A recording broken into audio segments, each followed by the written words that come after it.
Salut à tous et bienvenue, on est sur Trading Café, c'est un plaisir de vous retrouver aujourd'hui pour parler une nouvelle fois de trading. Alors aujourd'hui, comme vous avez pu le voir dans le titre, on va parler des risk-reward et des ratios. Alors c'est un thème qui a été qui est abordé sur internet, il n'y a pas de problème, c'est quelque chose qui est même plutôt bien abordé, qui est plutôt bien expliqué. Néanmoins, souvent dans ce que j'ai vu comme contenu qui traite de ce sujet, on s'arrête à la première étape et on ne rentre pas vraiment dans le détail, et surtout il y a un aspect de risk-reward et des ratios qui me paraît très très important et qui est très rarement abordé, donc je voulais profiter de cette vidéo justement pour l'aborder. Alors voyons déjà, commençons, avant d'aborder ce petit détail, on va revoir un petit peu ce que c'est que le risk-reward et les ratios. Alors, risk-reward ratio, c'est une formule de mesure de gain attendu en fonction du risque. D'accord? Donc en gros, en fonction du risque que vous allez prendre, vous allez faire un ratio pour savoir ce que vous allez gagner, quand vous allez gagner, par rapport à ce que vous allez perdre, quand vous allez perdre. D'accord? Donc on va voir ça sur le slide suivant. Alors, imaginons que nous avons une position à 100 €, on est sur un actif, dont le prix est à 100 € et on va prendre une position. Donc on va avoir notre risque qui va représenter 1 et notre reward qui va représenter 1. Dans ce cas-là, vous voyez que le risque, donc notre risque c'est notre stop loss, donc c'est ce qu'on perd, c'est la quantité d'argent qu'on va perdre lorsqu'on va perdre, et le reward c'est notre take profit, donc c'est l'argent qu'on va gagner lorsque l'on va gagner. Dans ce cas de figure-là, on est sur un ratio de 1 pour 1, et donc en fait, ce qu'on perd et ce qu'on gagne sont équivalents, d'accord? La quantité d'argent lorsqu'on gagne et la quantité d'argent lorsqu'on perd sont équivalents. Donc sur un type de position comme ça, on est sur un ratio de 1 pour 1, d'accord? On a les ratios, ensuite, on peut avoir des multiplicateurs différents, donc on peut avoir des positions de 1 pour 2, ce qui veut dire que l'on va gagner 2 fois.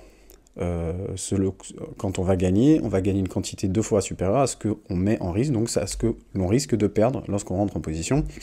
Ensuite, on peut avoir des ratios supérieurs à 3 et ainsi de suite, ça peut monter indéfiniment. Et il peut y avoir ce qu'on appelle aussi des ratios négatifs. Alors les ratios négatifs, ça ne veut pas dire qu'on va perdre de l'argent, ça veut simplement dire que les gains, lorsqu'on va gagner de l'argent, seront inférieurs à ce que l'on va perdre lorsqu'on va perdre de l'argent, lorsqu'on va perdre une position, d'accord? Et dans ce cas de figure, on a un ratio de 1 pour 0,5, ce qui veut dire qu'on va gagner la moitié de ce que l'on perd lorsque l'on perd, d'accord? Les ratios qu'on voit ici, à l'écran, ne veulent rien dire sans le win rate. Alors ici, j'ai affiché les win rates pour être à break-even, ce qui veut dire que ces pourcentages affichés sont la quantité de positions que l'on doit gagner pour que l'on soit à 0. C'est-à-dire que dans le premier cas de figure, tout à gauche, sur un ratio de 1 pour 1, si on gagne 50% des positions, eh bien, on va évidemment, vous comprenez que si on gagne autant qu'on perd, si on gagne une fois sur deux, eh bien, on va rester à 0, d'accord? Et ainsi de suite. Alors voyons voir ce que ça donne avec un peu d'argent. Imaginons qu'on a un capital de 1000 € et que l'on met en risque 1%. Donc dans le premier cas de figure, ici on voit que si on risque 10 €, donc 1% de 1000 € ça fait 10 €. Si on perd cette position, eh bien on perdra donc 10 €, hein, donc on perdra 10 €. Si on gagnera 10 €. Et le même schéma s'applique évidemment aux autres ratios de la même manière, d'accord? Alors voyons voir maintenant quelles sont les caractéristiques de chaque type de risk-reward. Alors j'ai pris deux exemples, les deux exemples opposés. Évidemment, il y a tout un tas de nuances hein, dans les risk-reward. Il peut y avoir des risk-reward très très élevés, des risk-reward très très petits, des risk-reward qu'on va dire raisonnables, donc qui vont être entre 1,5 et 2,5. Néanmoins, j'ai pris deux exemples. Alors il y a les risk-reward élevés, donc qui vont être, on va dire, supérieurs à 2,5, et les risk-reward faibles qui vont être inférieurs à, on va dire, à 2, d'accord? Alors, enfin, inférieurs à 2, qui vont être inférieurs à 1, pardon. Dans le cas des risk-reward élevés, donc sur votre gauche, une des caractéristiques, c'est que vous allez avoir des take profit qui vont être éloignés. Et donc, votre win rate, théoriquement, va être plus faible. Alors, si vous basez une stratégie sur un risk-reward élevé, théoriquement, les prix vont avoir plus de difficultés à atteindre votre take profit, d'accord? Et auront statistiquement les probabilités que votre stop soit touché avant votre take profit sont plus élevés, évidemment, puisque la distance est plus élevée. Et donc, théoriquement, vous allez vous retrouver avec des stratégies qui ont des win rates plus faibles. D'accord ? Évidemment, ça va induire aussi parfois une difficulté à tenir des positions. Lorsque vous avez des win rates beaucoup trop élevés avec des take profit qui sont extrêmement élevés, vous allez avoir du mal à tenir vos positions.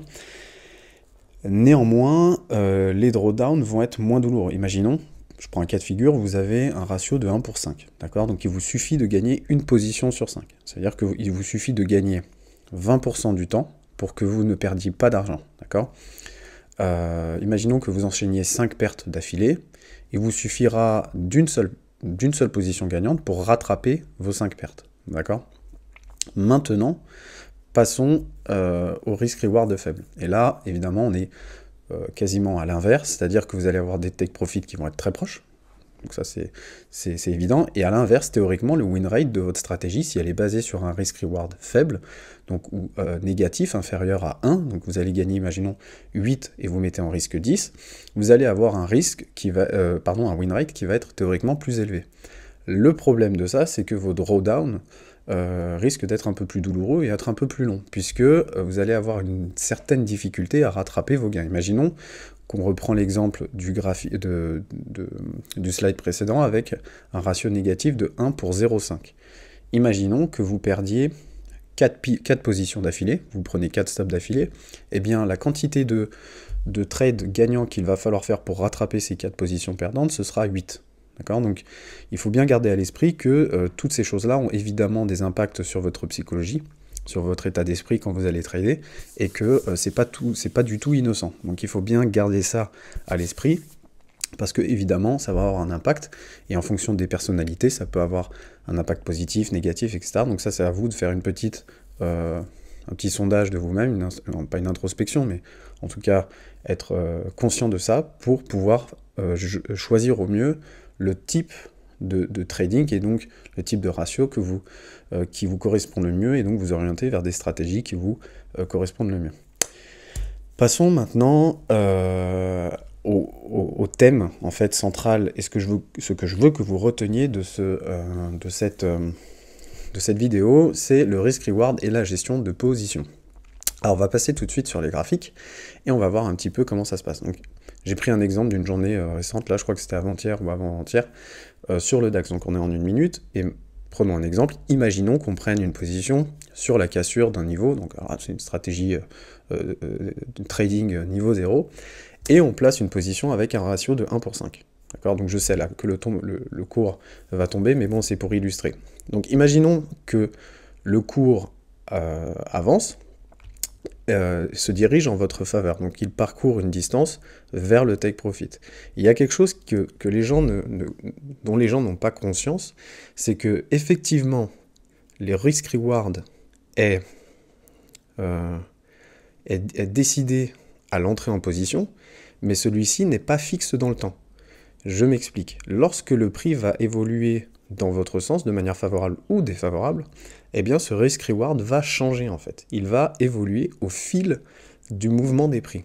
Et donc, comme vous pouvez le voir, à partir du moment où les prix ont progressé en votre faveur, eh bien inversement, à l'instant T, le risque que vous avez en fonction de ce que vous pouvez gagner commence à aller en votre défaveur. On a commencé avec un ratio de 1 pour 5, et après un peu de temps, eh bien on se retrouve avec un ratio négatif, c'est-à-dire que à cet instant T, si on ne bouge pas son stop et qu'on ne bouge pas évidemment son take profit, eh bien notre risk-reward va de plus en plus en notre défaveur, et ça peut s'aggraver, d'accord ?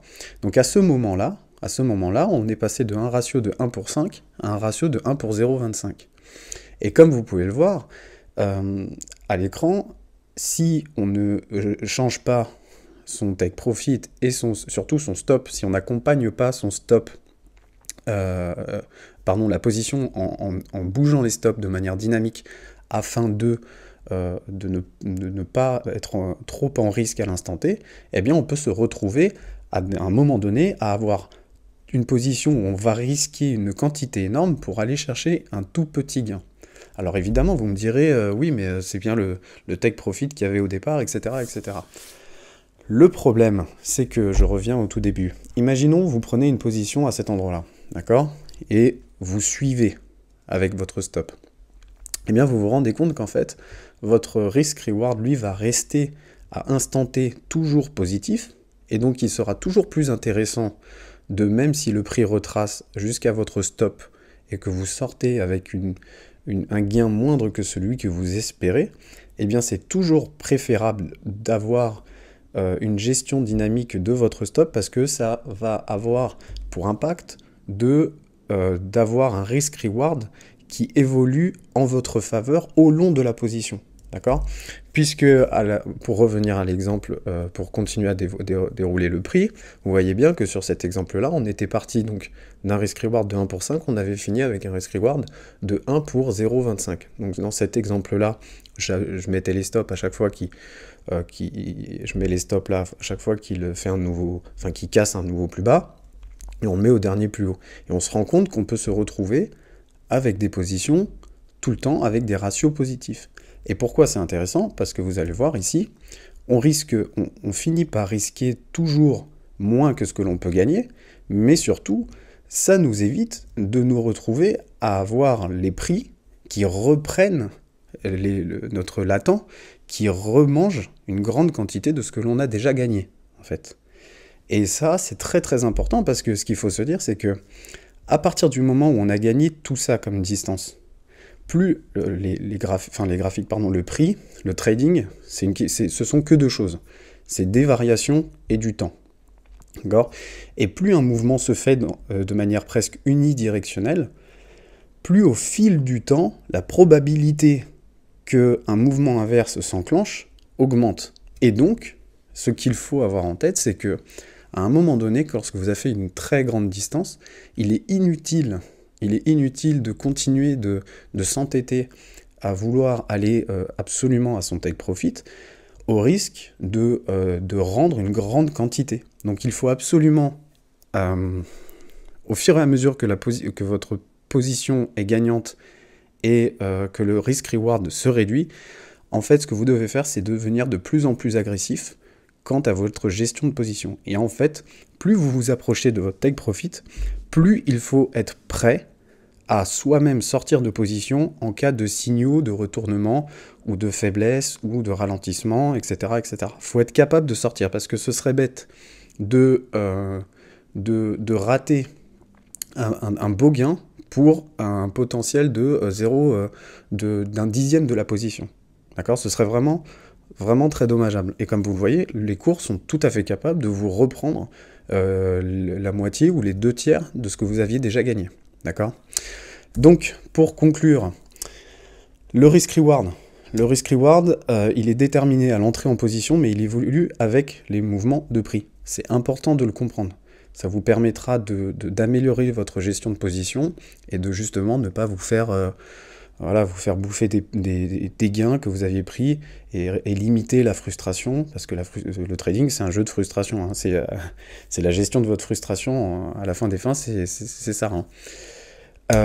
Plus vous approchez de votre TP, plus vous devez envisager, évidemment, de sortir de votre position. D'accord ? Comme on vient de le voir, plus on s'approche, plus le risk-reward de départ, hein, j'insiste pas avec les TP, pas avec des stops qui bougent en fonction, mais plus votre risk-reward de départ va en votre défaveur. Et donc, vous devez évidemment envisager une sortie de position. Vous devez aussi veiller à ce que la plupart du temps, à instant T, que vous ayez plus à gagner qu'à perdre. C'est important, donc ça c'est l'histoire du stop. Évidemment, vous n'allez pas placer vos stops, les rapprocher pour les rapprocher. Il va y avoir, quand je dis la plupart du temps, c'est parce qu'il y a des fois, les prix, les mouvements de prix ne vont pas vous donner d'occasion de rapprocher votre stop, et c'est pas grave. Mais dès que vous le pouvez, de manière assez claire, imaginons que vous avez une tendance avec des vrais plus hauts, des vrais plus bas, de plus en plus bas ou de plus en plus haut, eh bien vous rapprochez vos stops à chaque nouveau plus haut, sur les derniers plus bas ou les derniers plus hauts en fonction des mouvements. D'accord ? Et enfin, il est évidemment toujours préférable de sortir avec un gain moindre que votre TP, plutôt que de rendre de la totalité de vos gains. Hein, ça paraît ça paraît évident, mais un tiens vaut mieux que deux, tu l'auras. On revient toujours à des choses simples, parce que vous connaissez mon credo et moi, j'aime la simplicité, mais vraiment, je vous conseille de sortir, si vous avez même un ratio, vous visiez un ratio de 4, peu importe, ou 5, ou même 10, et que les prix vous donnent un ratio de 2, de 2,5 ou même 1,8, eh ben c'est toujours préférable de sortir avec 1,8 que de sortir avec moins 1. Voilà, c'est aussi simple que ça. Un tien vaut mieux que deux, tu l'auras. Et puis c'est tout. C'était à peu près tout sur cette question de risk-reward. Je trouvais ça important parce que moi, je connais des gens qui s'entêtent dans leur position, que ce soit en day trade ou en swing ou même parfois en scalp, qui s'entêtent, et même moi je l'ai fait au tout début, et maintenant si j'arrive pas à mon take profit et que je vois que ça traîne, eh ben, j'ai aucun souci à sortir ma position. Moi le plus important c'est de voir que ça gagne de l'argent, même si c'est moins que ce que je voulais, ou ce que j'avais prévu, ou ce que j'avais anticipé. C'est vraiment important d'avoir ça en tête. Voilà, c'est à peu près tout pour cette vidéo sur le risk-reward et les ratios. N'hésitez pas à me poser des questions en commentaire, à nous rejoindre sur le Discord, parce qu'on est une belle bande de rigolos, et que c'est toujours plus sympa de trader à plusieurs. On parlera bientôt, je sais même pas de quel thème je vais parler sur la prochaine vidéo. Si vous avez des idées de vidéos ou des thèmes que vous voulez que j'aborde, pareil, n'hésitez pas, mettez-les en commentaire, et en attendant, moi je vous souhaite une bonne fin de journée. On se retrouve la semaine prochaine pour une autre vidéo. Allez, à ciao, bye bye.